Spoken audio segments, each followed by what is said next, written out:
Baik, begini, mengangkat tangan begini, ya. Mengangkat tangan begini di Sahih Bukhari, Sahih Muslim, jempol tangan menyentuh tempat anting-anting. Ini pendapat Imam Syafi'i. Kalau perempuan tariklah sikunya ke badan, begini ya, tarik sedikit. Nah, gitu. Kalau Imam Hambali begini. Imam Hambali begini. Jadi patokannya bahu, ya patokannya bahu kita, jari-jarinya dirapatkan. Nggak boleh begini. Itu nggak ada dalilnya itu, nggak ada keterangan. Udah ngangkatnya males terus begini, nanti itu nggak boleh. Gini juga nggak ada keterangan begini ya Bu, ngangkat tangan. Atau begini nggak ada juga. Ini terlalu ke bawah, ini terlalu ke bawah.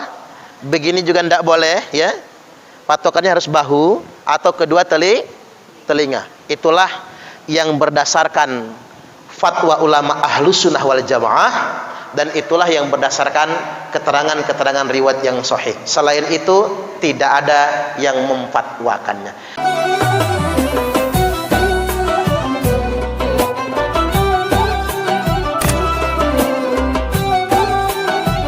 Takbiratul ihram itu hukumnya rukun salat dan termasuk rukun qauli, ucapan.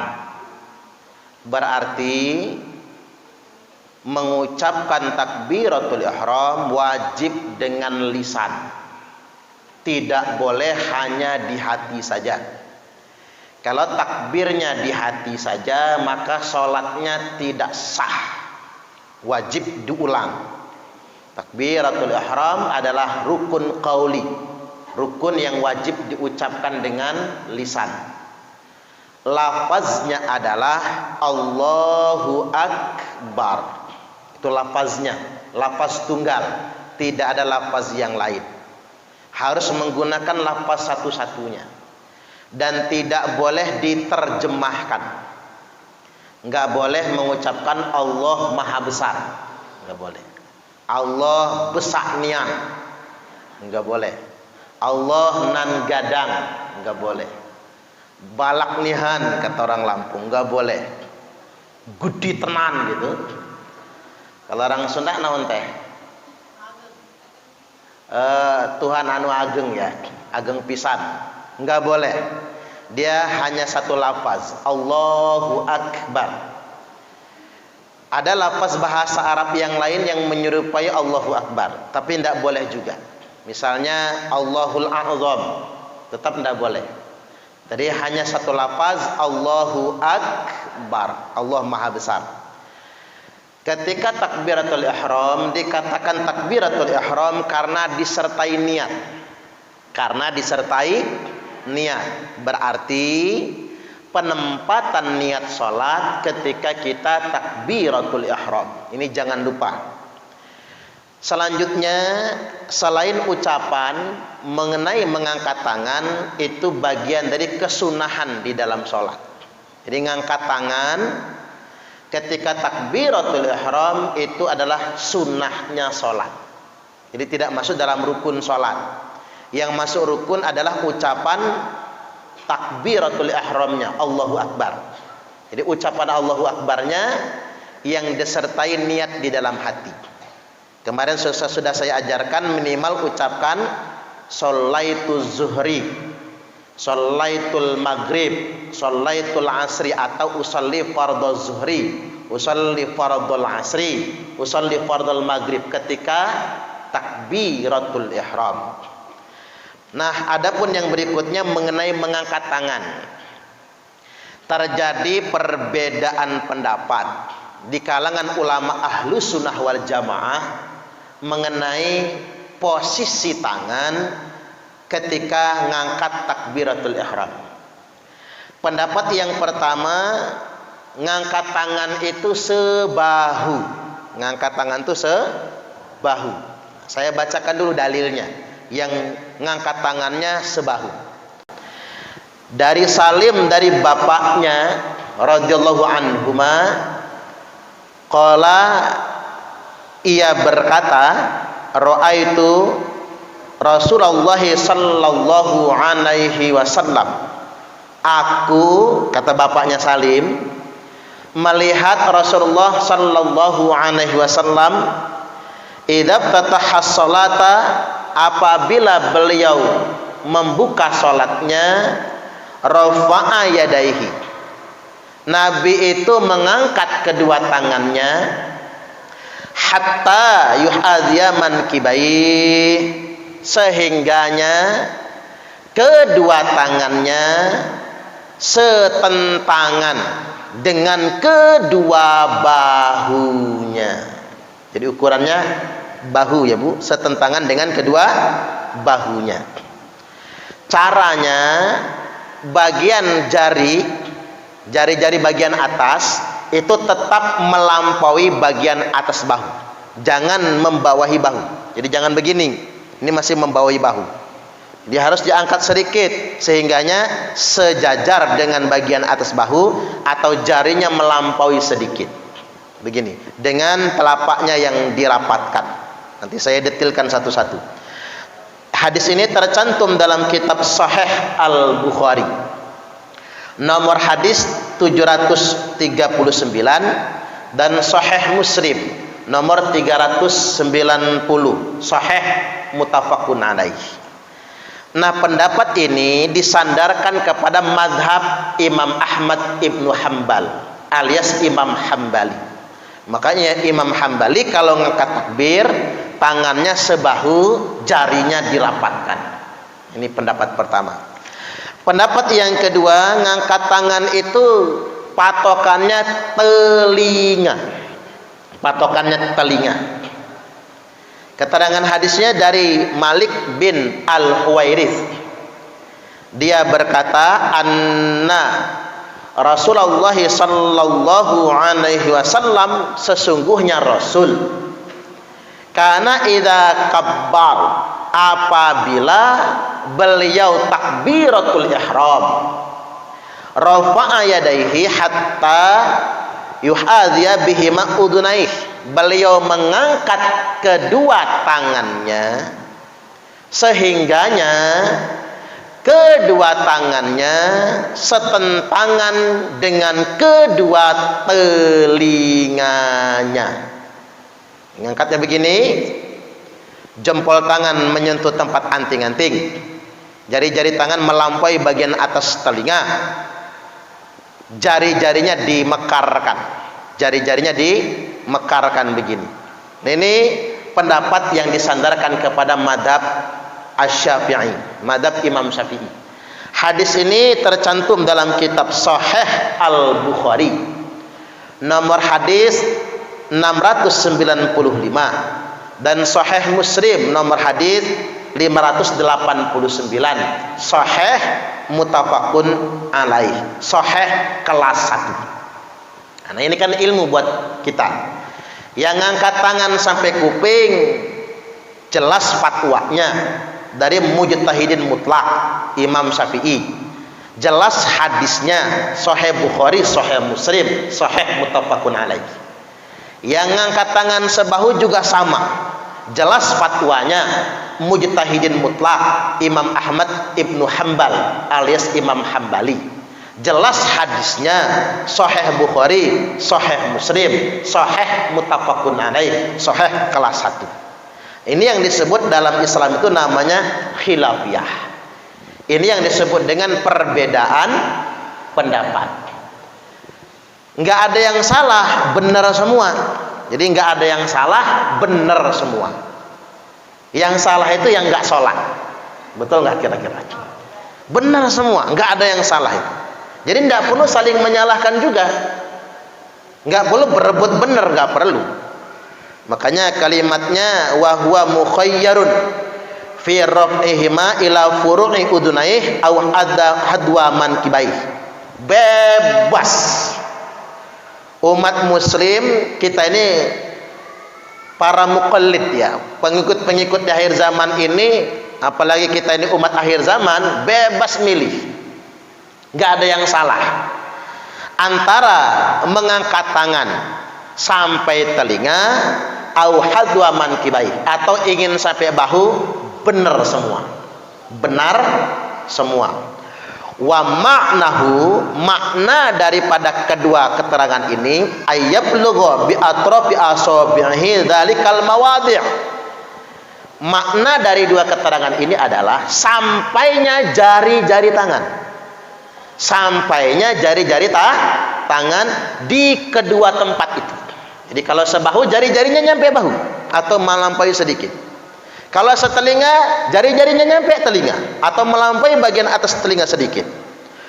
Wa innama khuyra li anna kilal amrayni marwiyun an Rasulillah sallallahu alaihi wasallam. Dua-duanya, yang sebahu, yang sekuping, dua-duanya bagus semua. Karena dua-duanya diriwayatkan dari Nabi sallallahu alaihi wasallam. Ini disebutkan dalam kitab Al-Mughni li Ibni Qudamah di juz yang kedua halaman 327 tentang dua ini. Nah, tinggal kita ingin mempertegasnya begini. Kalau ngikut ke madhab Hambali, maka ibu-ibu harus dirapatkan jari-jarinya. Rapat begini ya. Rapat jari-jarinya begini. Ngambil bahu. Ini madhab Hambali. Begini. Allahu Akbar. Ini ngambil madhab Hambali begini. Nggak boleh begini. Ini dada bukan bahu namanya. Apalagi malas-malasan. Begitu. Itu ndak bermadhab yang begitu, nggak bermadhab, nggak jelas ngangkat tangannya, harus jelas. Imam Hambali begini, begini rapat jarinya, ngambil samping, karena bahu diambil ke patokan bahu, jari-jarinya nyampe bahu, boleh melampaui sedikit boleh, ndak apa-apa, tapi bahu dapatnya, nggak boleh dada, nggak boleh ke bawahan, nggak boleh tengah juga begini, harus begini, harus ngambil ke samping, rapat jari. Ini madhab Hambali. Kalau mengambilnya ke madhab Asy-Syafi'i, maka sampai telinga. Sampai telinga itu begini. Ini madhab Syafi'i. Saya bacakan dulu keterangan dari Imam Nawawi. Wa amma sifatur raf'i fal masyhuru min madhabina. Adapun sifat mengangkat tangan ketika takbiratul ihram, kata Imam Nawawi, fal masyhuru min madhabina, pendapat yang masyhur dari madhab kami, madhab Imam Syafi'i, wa madhabil jamahir, dan pendapat mayoritas. Jadi mayoritas umat muslim, annahu yarfa'u yadaihi, sesungguhnya ngangkat kedua tangan itu hadwa mankibai, setentangan dengan kedua bahu. Setentangan kedua bahu. Apa yang setentangan dengan kedua bahu? Kedua pergelangan tangan. Ini madhab Syafi'i ya. Kedua pergelangan tangan setentangan, sejajar dengan bahu. Bihaitsu tuhadhiya atrafu asabihi furu'a udunai, dengan mengirim jari-jari tangan melampaui bagian atas telinga. Pergelangan sampai bahu, jari-jari tangan melampaui bagian atas telinga. Wa ibhamahu syahmata udunai, dengan jempol tangan menyentuh tempat anting-anting. Begini. Begini. Ini madhab Syafi'i. Jari mekar, pergelangan sampai ke bahu. Tak ulang ya. Pergelangan di bahu. Ini pergelangan di bahu. Jempol tangan di tempat anting-anting. Jari-jari tangan melampaui bagian atas telinga. Nah, ini madhab Syafi'i. Ini cara takbir madhab Syafi'i. Kalau madhab Hambali begini, kalau madhab Syafi'i begini. Begini ketinggian, jangan. Begini juga ndak ada. Begini juga ndak ada. Yang ada itu begini. Jarinya renggang, nggak dilapat. Kalau madhab Hambali rapat. Kalau madhab Syafi'i begini. Itu hadis sahih semua, ya. Keterangan ini disebutkan dalam kitab Syarah Sahih Muslim, juz yang kedua halaman 119. Cara sholat begitu. Cuman bedanya begini, laki-laki dan perempuan berbeda. Kalau sudah begini, Perempuan harus menarik sikunya ke dalam. Begini. Itu kalau perempuan ya, ditarik ke dalam. Nggak boleh begini Bu, keleknya kebuka, bau nanti. Dibuka, ditutup. Karena perempuan nggak boleh melepas bebas tubuhnya, dia harus rapat, rengkat. Kalau laki-laki menjauhkan lambungnya dari pahanya waktu sujud. Tapi kalau perempuan yang penting tidak bertumpu, jangan terlalu jauh. Kalau laki-laki mengangkat sikunya dan dijauhkan dari badan ketika sujud. Kalau perempuan merapat ke badan, itu bedanya. Jadi perempuan, kalau laki-laki begini, kalau perempuan rapat ke badan. Laki-laki begini juga, Nabi begini Bu salatnya, karena beliau jadi imam. Begini. Kalau beliau sesama di makmum nggak bisa begini, karena pala orang di samping gitu. Kalau jadi makmum kan kena pala orang siku kita. Maka kalau jadi makmum harus menyesuaikan diri laki-laki juga. Tarik sedikit sikunya, jangan terlalu menyamping. Nabi begini karena beliau posisi jadi imam, makanya bisa begini. Jadi sikunya bisa dibuka.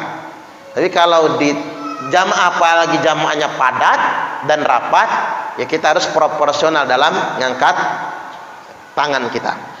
Baik, kemudian yang berikutnya sedikit lagi, memang terjadi perbedaan pendapat antara Imam Syafi'i dan Imam Hambali mengenai telapak tangan. Ada yang mekar, ada yang rapat. Itulah khilafiyah. Karena berangkat dari satu hadis ini, dari Abi Hurairah radhiyallahu an, beliau berkata, karena Rasulullah sallallahu alaihi wasallam, bahwasanya Rasul idza qama ila sholati rafa'a yadayhi maddan. Nabi itu kalau mengangkat tangannya, beliau mengangkat tangannya maddan. Nah, maddan ini kalau kata Imam Hambali panjang, maka rapat. Maddan ini kalau kata Imam Syafi'i renggang, maka direnggangkan. Satu bahasa, sama-sama ulama pakar bahasa Arab, ngerti semua bahasa Arab, tapi beliau beda pendapat. Itulah khilafiyah. Makanya khilafiyah itu perbedaan pendapat itu takdir, nggak bisa dipersoalkan. Imam Syafi'i memperkuat pendapatnya bahwasanya Nabi sallallahu alaihi wasallam idza kabbar, ketika beliau bertakbir li sholati, untuk salat, nasyara asabi'ahu, Nabi memisahkan antara jari-jari tangannya, renggang. Itulah perbedaan pendapat tadi. Bagaimana timing ngangkat tangan, mengatur waktu ngangkat tangannya. Ini keterangannya al-awwal, pertama, muqaranatul raf'i litakbir. Muqaranatul raf'i litakbir. Antara takbiratul ihram dengan ngangkat tangan muqaranah, satu tempatan, bersamaan. Jadi gini. Allahu akbar. Jadi alif ngangkat, barnya itu dari taruh tangannya, begini. Allahu akbar, itu muqaranah, bersamaan. Atau yang kedua, takdimur raf'i ala takbir, ngangkat dulu baru takbir, begini. Ngangkat dulu ya, Allahu akbar. Nah, itu ngangkat dulu namanya. Tangan sudah sampai di atas, Allahu akbar, boleh juga. Yang nggak boleh itu bitakdimi takbir ala raf'i, takbir dulu baru ngangkat. Nah, itu nggak boleh. Begini. Allahu akbar baru ngangkat. Nah, itu nggak boleh. Bersamaan paling bagus. Ngangkat dulu baru takbir bagus. Tapi yang nggak boleh takbir dulu baru ngangkat. Itu nggak boleh. Udah takbir baru ngangkat, nggak boleh. Ingat ya, itu yang nggak boleh. Baik, kemudian yang berikutnya, kapan saja kita ngangkat tangan selain takbiratul ihram?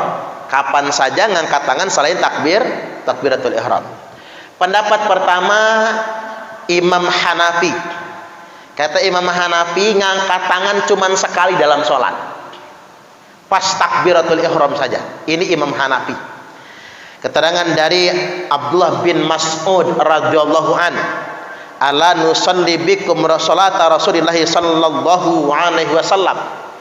Inginkah aku ajarkan kepada kalian, atau aku hendak mengajarkan kepada kalian tentang cara sholatnya Rasul?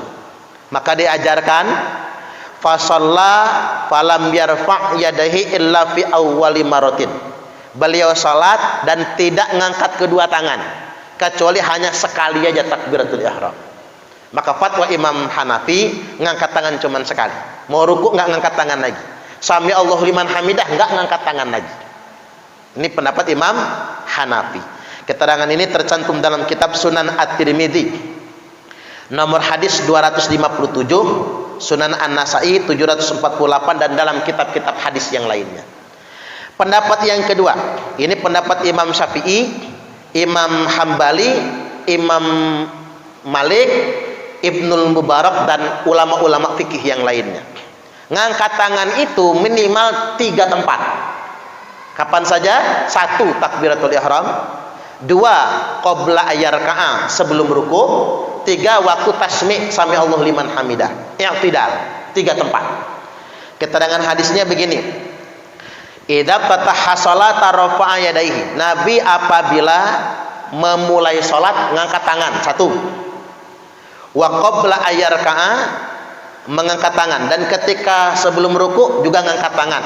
2. Wa idza rafa'a minar ruku', dan ketika bangun dari ruku, i'tidal, tasmi', juga ngangkat kedua tangan. 3 tempat. Wala yarfa'uhuma baina sajadatain, dan Nabi tidak pernah ngangkat kedua tangannya ketika bangun di 2 sujudnya. Jadi jangan sampai sujud nih ya, Allahu Akbar, mau duduk ngangkat tangan, nggak boleh. Mau sujud lagi, Allahu Akbar, sujud lagi, nggak boleh ngangkat tangan. Karena wala yarfa'uhuma, Nabi tidaklah mengangkat tangannya baina sajadatain, di antara kedua sujudnya. Sahih Al-Bukhari 735, Sahih Muslim 390, At-Tirmidzi 255, An-Nasa'i 877, Sunan Abi Daud 721, Ibnu Majah 858, Musnad Imam Ahmad 4526, Muwatta Imam Malik 165, Sunan Ad-Darimi 1308. Keren ini. Ini tercantum di 9 kitab induk. 9 kitab induk. Jadi hadis yang mengangkat tangan di 3 tempat itu tercantum di 9 kitab induk, kitab hadis.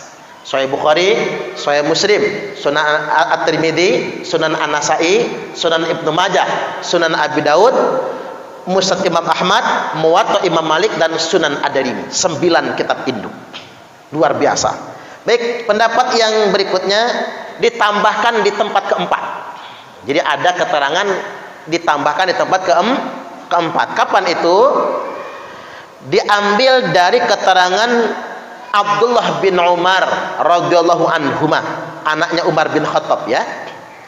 Karena idza dakhala fi shalah, Abdullah bin Umar ketika memulai salat kabbar wa rafa'a yadayhi, beliau bertakbir mengangkat kedua tangan. Wa idza raka'a rafa'a yadayhi, dan ketika ruku juga mengangkat kedua tangan. 2 ya, 2 tempat. Wa idza qala sami Allahu liman hamidahu rafa'a yadayhi, dan ketika mengucapkan sami Allahu liman hamidah pun mengangkat kedua tangan. 3. Dapat 3 tempat ya. Wa idza qama min rak'atain, dan ketika bangun dari 2 rakaat, habis tasawuf awal kan bangun berdiri tuh, bangun dari 2 rakaat, rafa'a yadayhi, beliau juga Abdullah bin Umar mengangkat kedua tangan. Berarti 4 tempat.